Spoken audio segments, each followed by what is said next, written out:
Hey guys, welcome back to the Sullivan family. Okay, it's a midweek video, and in this video I'm answering another question from somebody, which was how do I edit my videos? How do I film my videos? How do I edit my videos? And that's what we're going to talk about in this video.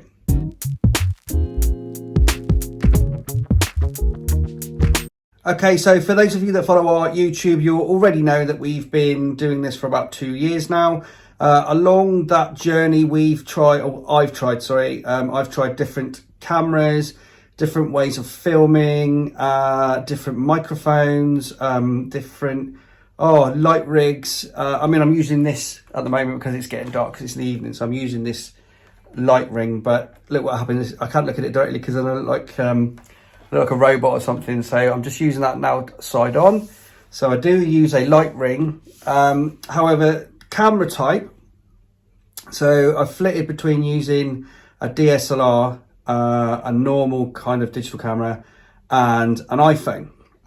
So DSLR is great for filming video. However, for me, everything's about time. We've got 11 children, as you know, and everything for us is about time, functionality, and being able to just do it quickly. Really, that's the one thing I have to stress with our video recording is all about ease and time. So in that instance, the DSLR was a little bit too cumbersome for me to use. Takes great video, however, it takes a bit of setting up. You have to kind of point, shoot and press and hold the button to then focus it all in. And then once you've got that beep, it's focused and you're happy.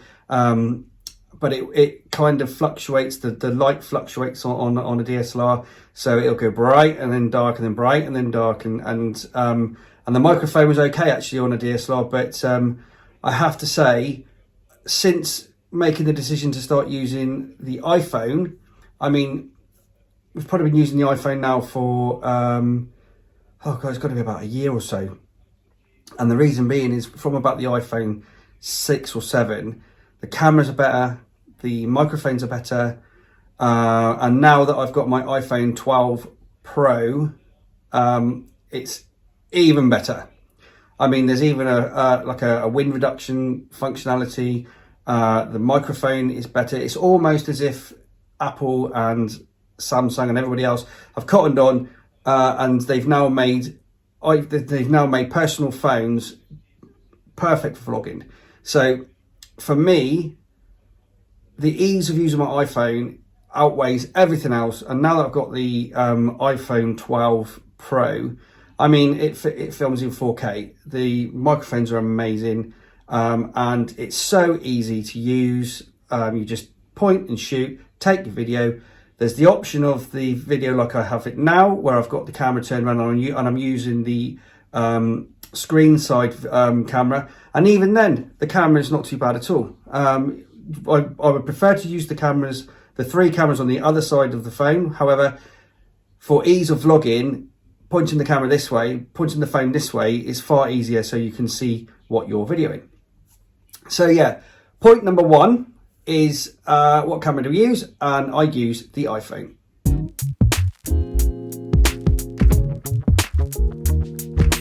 Okay then, so using the iPhone. Now, you can go in, if you like, you can either just use the phone as it is, or you can go in and adjust the settings. Now, I'm no expert at that at all, right? But I have tried it in, you can change the video settings to 1080-30, which I think is standard, or 1080-60, which is a faster shutter speed, I believe.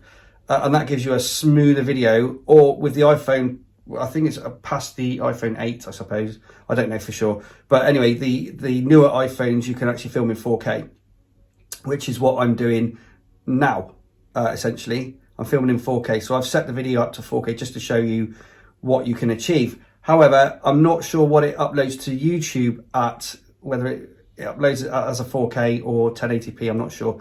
Maybe I should have researched that before I did the video, but I'm not sure about that. However, this is just to give you an idea of what the camera is possible of. And don't forget, this is the screen side of the camera as well. So it's the smaller camera, not the professional cameras on the other side of the iPhone. So yeah, so I'm currently filming in 4K. So using the camera to film then, pretty straightforward. Any iPhone user, smartphone user, you'll know it's literally just put the setting onto video and record, which is what I'm going to do right now. So I've just hit Zoe's record button on her camera, which again is a 12 Pro. Yeah, it's a 12 Pro. It's not the max like I've got, but it's a 12 Pro. So I'm just going to do a bit of videoing now of me blethering on to use in the edit in a minute. So I'll upload this bit of video once we're finished. So I'll just do a bit of, hey guys, welcome back to the Sullivan family, blah, blah, blah, blah, blah. There we go, there's another extra bit of video. So that should give us 2 bits of video to upload in a second.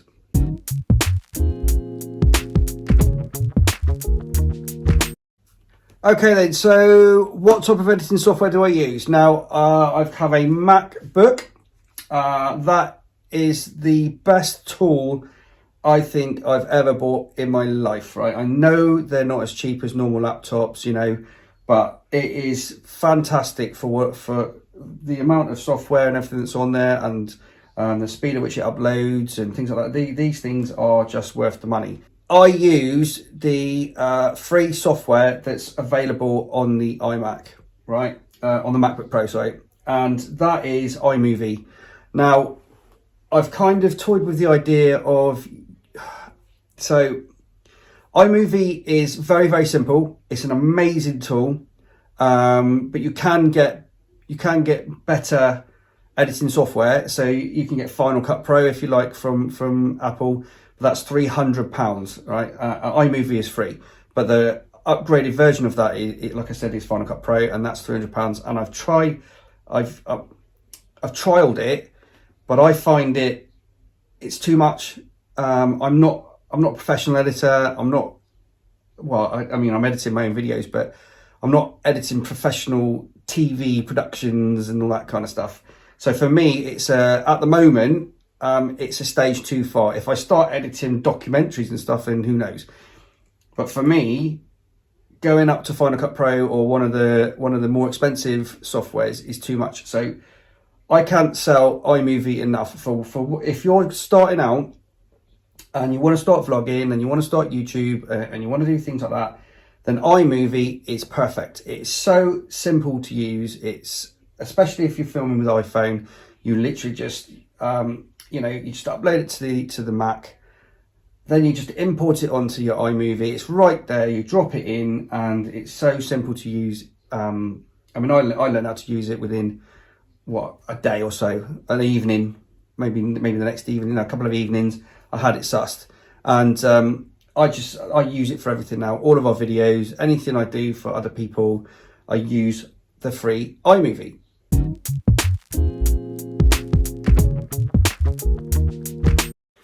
Okay, so getting the video off the phone and onto the MacBook is very, very straightforward.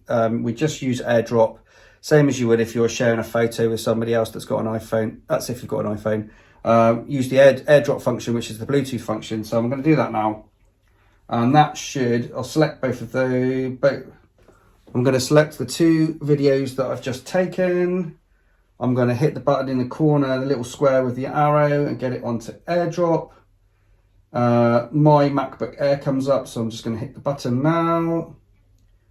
There we go, and you hear the little beeps. That's now going over.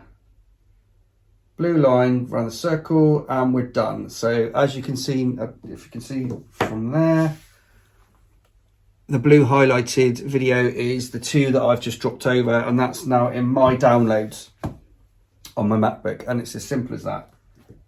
So I can now go and delete those 2 off Zoe's phone because she'll want it back in a minute. They're gone, happy days. So that's the 2 pieces of video that I'm going to edit now on in downloads on my Mac. As simple as that.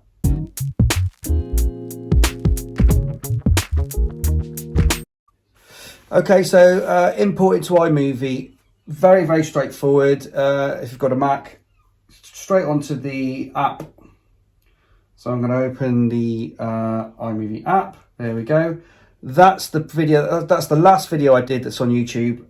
Now what I like to do, which I'll explain more in a minute, is keep the same edit, and just edit over what I've done before, because it keeps all of my pop-ups, but I'll explain more in a second. So just for now, there we go, that's the screen.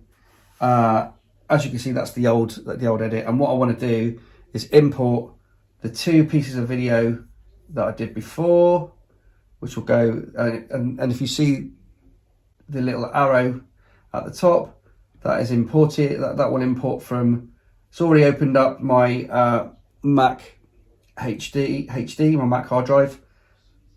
Go into there and you'll find downloads, which is already open because that's what I use all the time. And what I like to do is then hit the dates created tab, and it will put the 2 videos that I've just created into date order, and then I can highlight that one, and I'll just press the arrow and I'll highlight both of them, and then hit the import selected down in the corner, import selected videos, and they will be instantaneously on the bottom of the library. So there you go, you see that piece, that bit in the corner there, that's the library, that's where all of the videos that you want to edit are kept.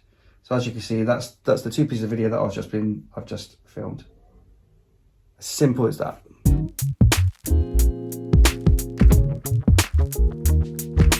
Okay, now editing the video. So like I said previously, I like to keep my I like to edit over my previous video on iMovie, because I have homemade pop-ups, I have homemade transitions that I've made myself, which I'll talk about again in a minute.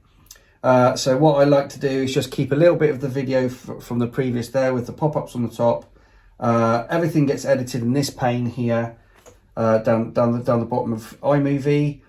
This is the viewing screen of what you've got there. So as you can see, that's one of my transitions there that I'm just going to scroll over now. And there's another one of my transitions there, the pop-up one. And then as you go through, you'll see the pop-ups with the little bits of information like, thanks for watching, please subscribe, go check out our social media, all of that kind of good stuff. So I like to keep that on from the previous edit because it just saves me so much time, because it's all there ready to go. Now, importing the 2 pieces of video. So what it'll do in the library is it will keep it in order. So in order of when it was videoed. So if you put some video on the day before, if you videoed the day before, that will be higher up in the list. So if you drag and drop the entire lot, it will put it in the order that you filmed. So even if, say, Zoe is taking quite a few of our videos, Zoe is taking the kids to the hospital or anything like that, I'll know that she's just done a bit of vlogging outside, so she's just driven off. Then I'll video a bit at home, and then she'll video a bit while she's away, and it'll all line up perfectly due to the time, the date, and the time. And iMovie will do that for you automatically. So I'm just going to drop these 2 in now. So I'll put that one there and that one there, because we've only done a couple of bits of video. And what I'll do is I'll just take over my little pop-ups, which I'll talk about in a minute, and drop them onto my new piece of video. There we go. And that one. Now that means I can delete that bit of video from the last time. So let's delete that. And like I said, once you get to know iMovie, it becomes really, really, really simple. You just, it's like muscle memory. So I'll put a pop-up there. I've left our intro. Anybody who watches our videos, you'll know our intro. So that's a separate piece of video. That's always on the library, so I can always drop it in if I need to. And it's the title music, which you already know. And then what I'll do is I've got another little pop-up there. In fact, I'll leave that bit of video on just to show you those pop-ups after. Okay, so now I've now put all the bits of video where I want them to be. So it's now a case of just running through the video, cutting out the bits at the start and the end that I don't want, if there are any, going through the video and just trimming bits up if I need to. Like I've said before in previous videos, sometimes I stumble on my words, so I'll start again. So I'll edit that bit out. But in any case, so we'll run through the video that I've got here very quickly. So we start with our intro, which you can see in this window here. So we're going to go through the intro. There we go. Now we're going to go straight into the video. As you can see, that's the next piece of video that I was videoing just a minute ago. And there you see my pop-ups coming up. Yeah, it's a 12 Pro. It's not the Max. So that's what I recorded on Zoe's video, and now my pop-ups are coming up. I'm going to do a bit of video in and then get to the end of that. To use in the get to the end of this piece of video, you'll see my transitions come in that I made myself. Yeah. So there we go. So there you go. So there's one of my transitions. And then we go back into another piece of video. Hey guys, welcome back to the Sullivan family. There you go. Blah blah blah blah blah. So you just go through and you adjust, and it's so simple to use. You just have a play with it.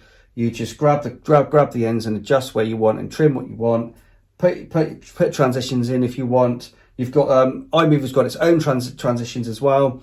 Fade ins, fade outs, all that good stuff. It's just worth having a play.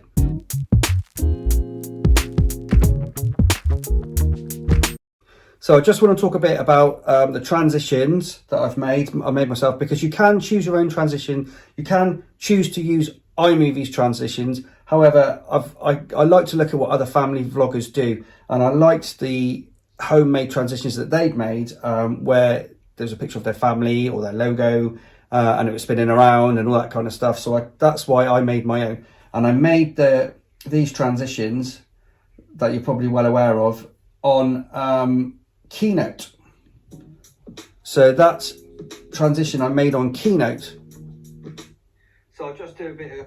And for those of you that don't know, Keynote is like PowerPoint for Apple. Now, Keynote has a lot more functionality as well. So you can go in there, you can drag a photo that you've got, or a piece of artwork that you've made into Keynote. There's some animations you can add, and you can then export it, and it'll go straight into your downloads, which you can then import into your iMovie. And that's how I made those transitions. Moving on to the pop-ups, which you see, the black and white pop-ups that we've got on our videos. Remember to subscribe and all those good things. I made on an app called Bazart, which you can get in the App Store. I made them as PNGs, and then I imported them into my downloads. And what you can do is, if I just go on one of them, you can make adjustments and resize to have it overlaid onto your video. It's very straightforward. It's a box. You just put a box in the video, and you can sort it out that way. And that's how I put my pop-ups on. So they're homemade pop-ups, which I make them on Bazart, and then I import them into iMovie and just add them over the top. And I think it's personalized my videos, and I really like doing it that way. But you can use any of the, you can get software out there that's more expensive, that has pop-ups and stuff that you could put on. And iMovie does have text that you can put over the top, so you can put like a text pop-up if you like. But I just like to personalize it myself, But iMovie does have a big selection of those kind of text pop-ups that come up, which again you can have a play with.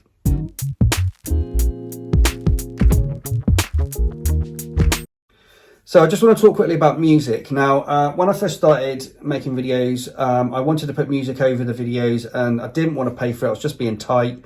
But you've got to be careful with copyright.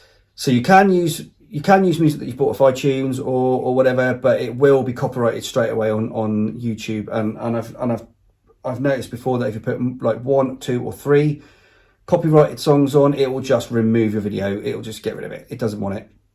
So how do you get around the copyright? So you can download free music off YouTube. You can, I think they do have, you can download free music off YouTube, but you have to copy and paste what they ask you to put in to your videos. You can then get, there are sites like FMA online where you can get free music. However, they're all the songs are different. You have to look at the licensing rules and all that kind of stuff. Sometimes they're happy for you to just use the music. Sometimes they want you to put a load of spiel and tag them. Sometimes they want you to make a donation. Sometimes they want you to pay for it. So it's a real kind of mix match of licensing rules and regulations and copywriting and all that kind of stuff. Now, so if you want to use copyrighted music, you know, if you don't want to ever earn any money off YouTube, I suppose it's fine. But for me personally, I got fed up with all of that, so I decided to go with a company called Epidemic Sound. I've got a link in the video description below for Epidemic, and I just love their choice of music. They've got great music, which I use in all my videos. No, obviously you're paying a one-off license a month, which is £10 a month, and that covers you for that covers me for YouTube, Facebook, and Instagram. So they give you 3 options with that £10 a month license, which I think is great. So if I make a video for Facebook, not copyrighted. If I make a video for YouTube, not copyrighted. So yeah, I can really recommend Epidemic Sound.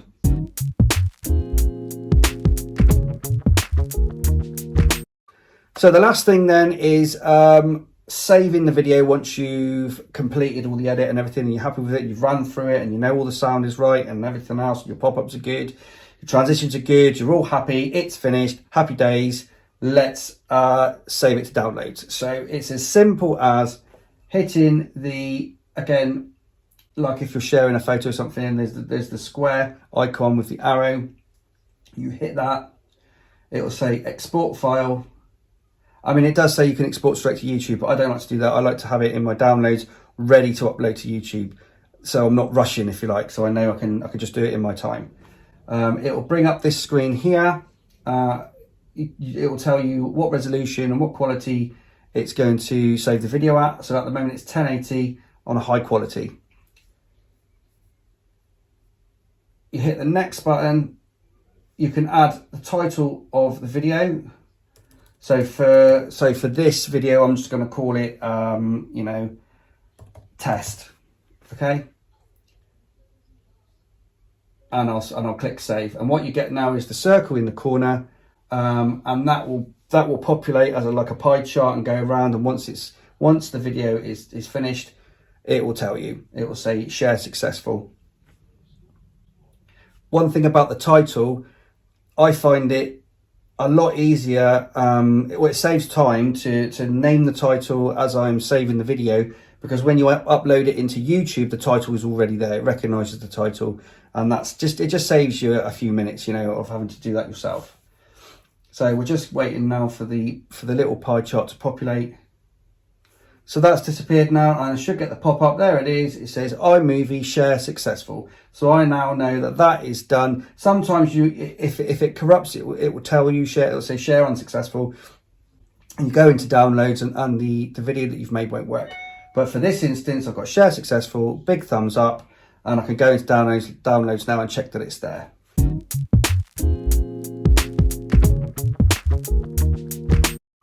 Okay, so I've minimized iMovie now. I'm just going to go into my downloads just to make sure that the video that I've just made is there. And there you can see at the bottom, it says test.mp4. So I now know that video is uploaded, ready to go. That video is saved, ready to upload onto YouTube. Big thumbs up, happy days. I can start my upload and then get cracking on my YouTube stuff. So there you go, guys. That's how I film and edit my videos. I hope that's been helpful. I hope it goes some way to explain how I make my videos at the moment. That said, I'm always looking for better ways of doing things, or easier ways of doing things, or better ways of making pop-ups, or whatever it is. I'm always looking to improve my videos. But for now, that's how I do my videos. So look, I really hope you've enjoyed this video. I am going to do a follow-on video at some point of uploading onto YouTube and what I do then, and how I add my text and everything else. I am going to do a follow-on video at some point on that, but for now, I really hope you've enjoyed this kind of instructional video, if you like. Please subscribe to our channel. Please hit the bell for notifications. Tell me what you think of this video, because I'd love to have some feedback. And yeah, we'll see you in the next video, guys. So thanks for watching. Bye.